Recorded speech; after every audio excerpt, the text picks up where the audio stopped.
The Chennai shopping mall లో sensational Dasara triple Dhamaka. For gifts combo offers, instant discounts. అప్పుడప్పుడు ఈ కళ్ళజోడు పెట్టుకుంటాను. ఇది నా రీడింగ్ గ్లాసెస్ కూడా.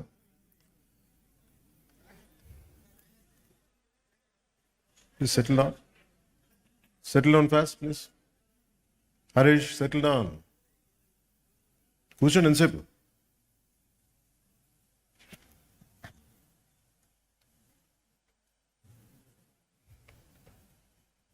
ఓజీ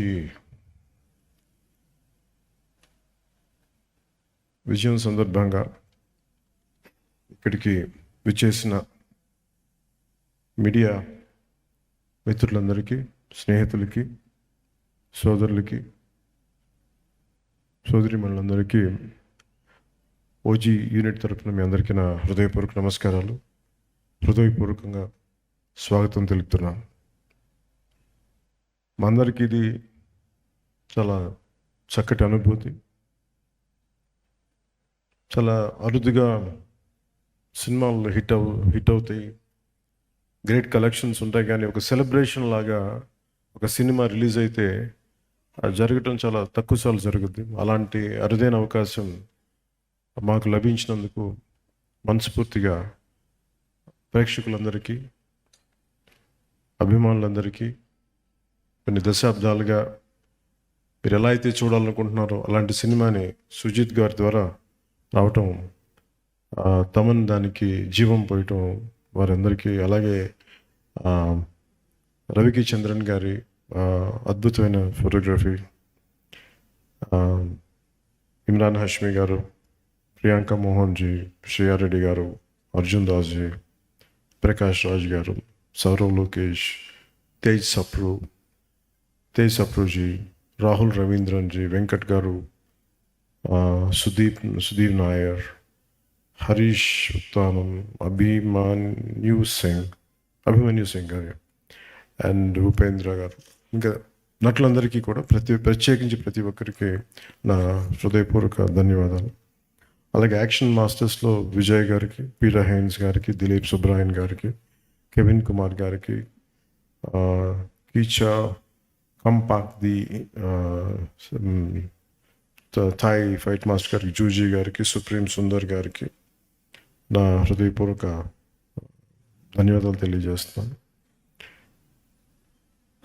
ఈ సినిమాలో ముఖ్య టెక్నీషియన్స్ అయిన సుజిత్ గారికి, తమన్ గారికి, నవీన్ నూలి గారికి, రవికి చంద్రన్ గారికి, ఏఎస్ ప్రకాష్ గారికి, రాఘవ్ గారికి, విఎఫ్ఎక్స్, ఉదయ్ గారికి, chief AD, Ashwin Mani creative director, Darshan and Neel, Pradeep and Abhilash, వాల్ స్ట్రెంట్, అందరికీ ప్రత్యేకించి తమన్ గారి టీంకి, ఎడిటింగ్ టీంకి, డైరెక్షన్ టీంకి మనస్ఫూర్తిగా మీ అందరికీ ధన్యవాదాలు తెలుపుతా ఉన్నాను. Is it okay if I speak few words? అంటే మేము అందరికీ కొంచెం, అంటే నాకు పొలిటికల్ స్పీచెస్ మాట్లాడి తక్కువలో చెప్పలేను నేను. అంటే ముందు థ్యాంక్స్ చెప్పిన తర్వాత మిగతా మాట్లాడుకుందాం.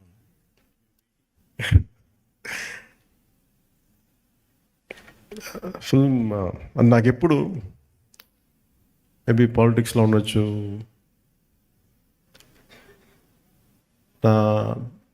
Story telling is a great art. ఒక కథని చెప్పడం, అది ప్రేక్షకుల దగ్గరికి అది రంజింపజేయటం, ఇట్స్ ఎ గ్రేట్ ఆర్ట్. అది చాలా అరుదైన కళ. అది అందరికీ ప్రయత్నిస్తాం, కానీ ఒక రచయిత కూర్చొని ఒక పేపర్ పెన్నుతో రాసేయగలడు తన ఐడియాని, కానీ సినిమాలో ఒక రచయిత రాసింది చాలామంది క్రాఫ్ట్స్ కలిస్తే తప్ప రాదు. ఈరోజు అందరూ కూర్చోబెట్టి పవన్ కళ్యాణ్కి అభిమానులు వినటానికి, it is not just about Pawan Kalyan, it's not about me, నా గురించి కాదు. చాలామంది సమిష్టిగా కృషి చేస్తే తప్ప ఇలాంటి అరుదైన విజయం రాదు. అలాంటి అరుదైన విజయం ఇచ్చినందుకు ప్రతి ఒక్కరికి యూనిట్లు, right from light men, right from art assistant, right from production, మనకి సప్లై చేసే వాళ్ళందరికీ. అంటే దీనికి ఎన్ని 24 క్రాఫ్ట్స్. ఇది ప్రతి సినిమాకి ఇంతే కష్టపడి పనిచేస్తాం. ఒకసారి రిజల్ట్స్ వస్తాయి, ఒకసారి రిజల్ట్స్ రావు. నాకు సంబంధించినంత వరకు నేను ఎప్పుడు యాక్సిడెంటల్ యాక్టర్నే చెప్తాను. నాకు ఎప్పుడు సుజీత్ నేను ఎంత అర్థం చేసుకున్నాను, సుజీత్ని నాలో సుజిత్లో నేను కనిపిస్తున్నా. సుజిత్ నాకు ఇప్పుడు దాకా అంటే ఒక ఇంట్రెస్టింగ్ జర్నీ నాకు ఇది, ఒక ఇంట్రెస్టింగ్ జర్నీ. సుజిత్ కథ నాకు ఇప్పుడు దాకా చెప్పలేదు, మీకు సీక్రెట్ చెప్తాను. ఇప్పుడు దాకా నాకు చెప్పలే, ఎవరికి చెప్పలేదు కదా. ఈ ప్రాజెక్ట్ నా దగ్గరికి ఎలా వచ్చిందంటే, ఏదో మేము గారి మాట్లాడుకుంటాం అంటే just about upcoming directors, young directors మాట్లాడుకుంటే సుజిత్ గారి ప్రస్తావన వచ్చింది. He has the capability, great capability అని ఆయన చెప్పారు. He being a director, he being a great writer. నాకు చాలా వండర్ అనిపించింది. సో అట్లాగా ప్రాజెక్టు స్టార్ట్ అయ్యి ఏదో చేయడానికి అంటే ఏదో ఒక మాటతో వచ్చి తను స్టార్ట్ చేశాడు. ఒక అంటే ఎలా చెప్తారంటే కదా, తను సార్ దగ్గర ఇంకొక ఐడియా ఉంది సార్. ఏంటి అంటే, అదే సార్ అది ఇలా అంటాడు ఫస్ట్. అది ఏంటి ఇదని నేను చూస్తున్నాను అంటే ఒకడు ఉంటాడనమాట అంటాడు, ఏ కళ్ళు లైట్లు తగ్గుతున్నాయా, నా కళ్ళు డిమ్ అవుతున్నాయి, నాకు అర్థం కాదు, తగ్గుతున్నాయా నాకు చూపు మందగించిందని భయం వేసింది. ఒక అంటే ఇప్పుడు ఉదాహరణకి సార్ బ్యాక్ స్టోరీ సార్ అంటాడు. ఆహా అన్న, నాకు 5 నిమిషాల్లో నాకు నాకేం చెప్పాడు, విజువల్ ఫ్లో చూపించాడు, ఒక విజువల్ బుక్ చూపించాడు. ఇట్లా ఉండొచ్చు సార్ పాసిబ్లీ, ఇది థాట్ అని. అందులో ఏంటో ఒక సమురాయ్ కత్తి ఉంది, ఒక జపనీస్ డ్రెస్ ఉంది, ఒక గ్యాంగ్స్టర్లు పట్టుకున్న తుపాకులు ఉన్నాయి, కొన్ని దాంట్లో డైలాగ్స్ కూడా ఏం లేవు, ఓన్లీ విజువల్ ఉంది. నేను చూశాను. సరే నాకు అర్థం అవుతుందంటే నేను ఇంకొక 5 days తర్వాత వస్తాను సార్, మొత్తం ఐడియా పట్టుకొచ్చాను. కానీ 5 days తర్వాత పట్టుకొచ్చి కంప్లీట్ ఐడియా చెప్పలేదు నాకు. అదే ఇంకొంచెం ఎక్స్టెన్షన్ చేసి చెప్పాను. నాకు అంటే ఆ థాట్ చూసి నేను ఆ రోజు బుక్ అలా ఏదో ఫ్లో పెడితే నా కొడుకు వకీరా బుక్ చూసి క్వైట్ ఇంట్రెస్టింగ్గా, చాలా ఫ్యాసినేటింగ్ ఫీల్ అవుతున్నాడు. తెగ చూస్తున్నాడు, ఇది చాలా బాగుంది, ఇదే ఇదో ఇంట్రెస్టింగ్ ఉంది అనేది కాన్స్టెంట్గా అడిగింది. అప్పటికి రాశాడు ఓజీ, ది కాలింగ్ ఓజీ అని. నాకు అర్థం కదా. సో నాకు ఇది, he is the director for gen Z Sujith.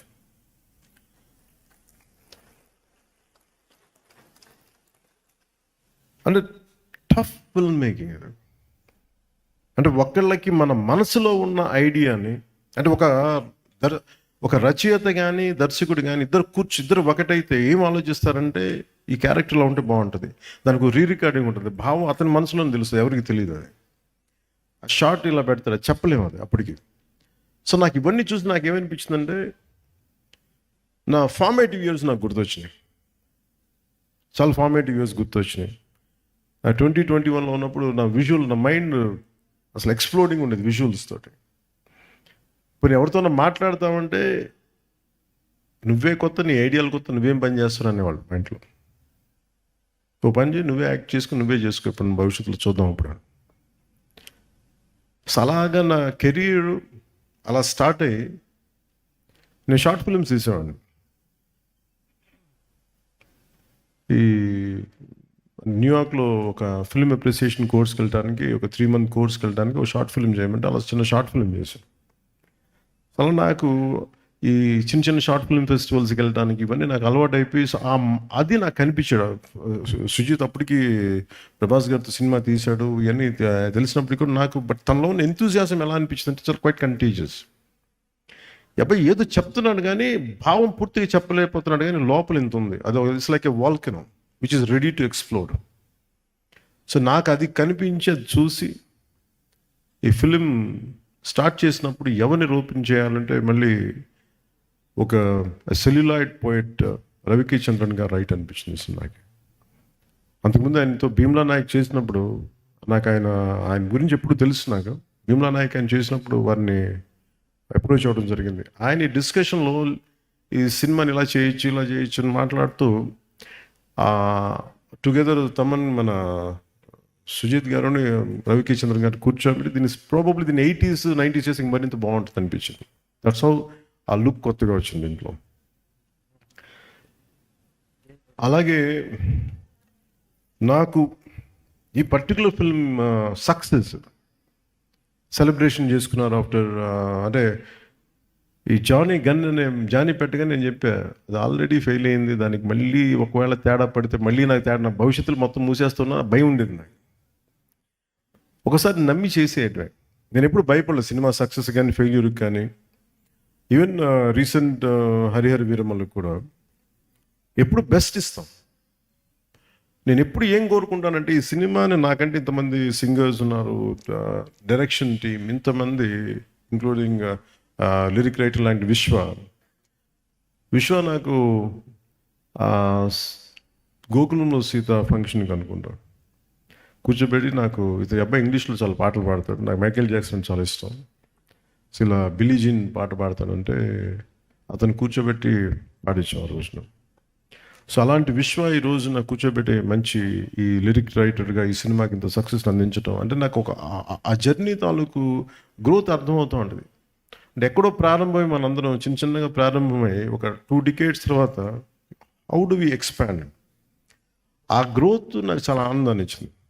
అలాగే ఈ సినిమాకి సంబంధించి నాకు మొన్న చెప్పాను, నాకు team work is the key for any success. నేను చాలాసార్లు ఫెయిల్ అయింది ల్యాక్ ఆఫ్ టీమ్ వర్క్. నా ఎఫర్ట్స్ ఎప్పుడు తగ్గవు.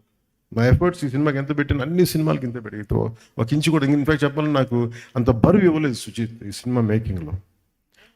మిగతా సినిమాలు చేసినప్పుడు టన్నుల బరువు మీద వేసుకుని అంత పని చేసామండి. రిజల్ట్ అంటే మొత్తం ఒక టన్ను తవ్వితే పిసరంత రిజల్ట్ కనిపించేది. అలాంటి ఈ సినిమా సక్సెస్ సుజీత్ ఎక్కడో ఒక కాన్సెప్ట్ స్టార్ట్ చేసి, ఒక విజువల్ స్టార్ట్ చేసి, ఒక చిన్నపాటి విజువల్తో స్టార్ట్ చేసిన కథ ఎంతమంది చేరారు ఈరోజు మనందరికీ తెలుస్తుంది. స్టేజ్ మీదకి ఎంతమంది ఆర్ట్ డైరెక్షన్ డిపార్ట్మెంట్ నిద్రాహారాలు మానేసి.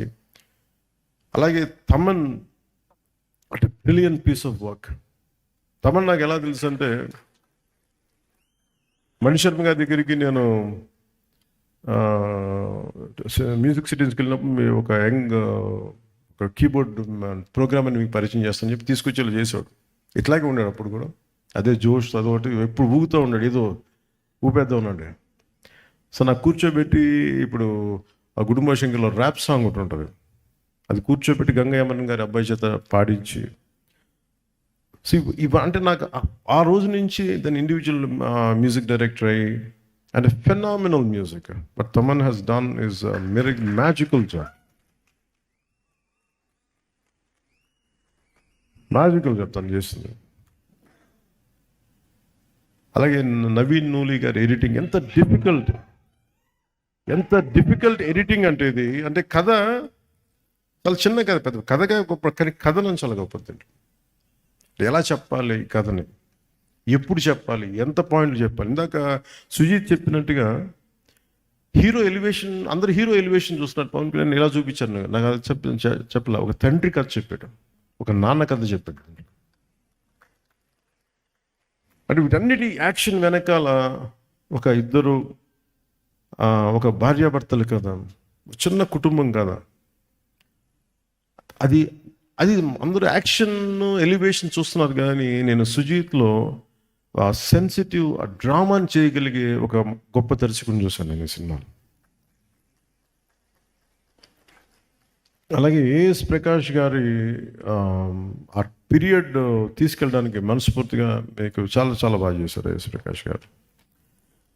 అండ్ మెయిన్గా చెప్పుకోవాల్సిందంటే దీంట్లో హెడెడ్ బై అశ్విన్, మన direction team headed by creative head Ashwin and rest of the direction team. మీరు ఎంత హార్డ్ వర్క్ చేశారు. ఎందుకంటే I wish I could had team like this when I was doing Johnny. అంటే నేను ఒక కాషన్ ఇస్తాను మీ అందరికీ, don't drown yourself in success. ఎందుకంటే సక్సెస్ రాగానే నేను ఫేస్ చేసినట్టు చెప్తాను. ఖుషి అయిపోగానే ఆ సినిమాలో భాగస్వాములను ప్రతి ఒక్కళ్ళు, నేను ఎప్పుడు టీం వర్క్ నమ్మేవాడిని. నాతో ఉండే టీం అందరూ they thought they are, it's because of them. నేనే లేకపోతే ఈ షాట్ వచ్చినది కదా, నేనే లేకపోతే ఇట్లా విడిపోయారు అందరు. నాకు జానీకి స్టార్ట్ చేయకముందే నాకు తెలిసిపోతుంది టీమ్ స్పిరిట్ లేదు ఈ సినిమాకి. నిస్సహాయతతో తపన పడేవాడిని. అంటే ఈ సినిమా చేసేట ఒక దర్శకుడు ఒక రైటర్ కూర్చోబెట్టి చేసేటప్పుడు ఆ ఇన్స్పిరేషనల్గా ఆ కథని తీసుకెళ్లేటప్పుడు ప్రతి ఒక్కరు పక్కనే ఉండాలి. ఇంకా బాగా చేయగలం, దీన్ని ఇలా చేద్దాం, ఈ చేద్దాం, ఇంకొంచెం ఇంప్రూవైజ్ చేద్దాం, లేదంటే ఆ డైరెక్టర్కి ఉన్న విజన్ని మిగతా వాళ్ళు కనుక వెనక్కి లాక్కుండా ఉంటే చాలు, you will take it forward. So నాకు ఆ లోటు ఉండిపోయింది, నాకు జానీ నుంచి నిస్సహాయత ఉండిపోయింది. అంటే ఈ సినిమా తాలూకు ఏంటంటే ఒక స్టాండర్డ్ సినిమా కాదు, but it is an actual regular commercial సినిమా with lot of beautiful action sequences, drama, design, action అంటే well designed choreography, action choreography. కానీ ఎక్కడ కూడా ఒక ఫార్మాట్లో ఉండదు, ఒక రెగ్యులర్ కథలా మన తెలుగు సినిమాలో ఉండే కథలాగా నెరేటివ్ స్టైల్ అలా లేదు. అది తీసుకురావడంలో Sujeeth has done 200% job, fantastic. అంటే బేసిక్ నేను యాక్టర్ కంటే నాకు మొదటి నాలో రెస్పాన్స్ ఉండేది సినిమా చూస్తున్నప్పుడు. కానీ నేను ఈ సినిమా చూసినాలో ఒక టెక్నికల్ మనిషే ఉంటాడు బయట. సో నాకు యాక్టర్ కంటే ఫస్ట్ నాలో ఉండే ఈ టెక్నీషియనే ఉంటాడు ముందు. పాసిబిలిటీ ఉన్నప్పుడు చదువుతాను, పాసిబిలిటీ ఉన్నప్పుడు సినిమాలు చూస్తుంటాను. So I'm quite updated, I keep on updating my self. So అందుకు నాకు తమన్ని మన సుజీత్ని చూస్తూ ఉంటే what a brilliant young director అనిపించేది నాకు. వాట్ ఎ బ్రిలియంట్ గా. అంటే దానికి ఇందాక తను చెప్తా, నేను ఇది ఫస్ట్ నేను జానీ అని రాశానంటే అలా చెప్పుంటే సినిమా చేసేవాడిని కాదేమో నేను. ఎందుకంటే సక్సెస్తో అంటే నాకు కాకపోతే నాకు ఎక్కడో నా జీవితంలో ఒక చిన్నపాటి ఒక గిల్ట్ ఉంటుంది. నేను ఇంకొంచెం తప్పన పడి చేస్తుండాల్సింది, నేను ఇంకొంచెం అందరినీ నో చెప్పి చేస్తుండాల్సింది అని ఎప్పుడో గిల్ట్ ఉంటుంది నాకు. ఆ లోటుని సుజీత్ తీర్చాడు నాకు ఈరోజు.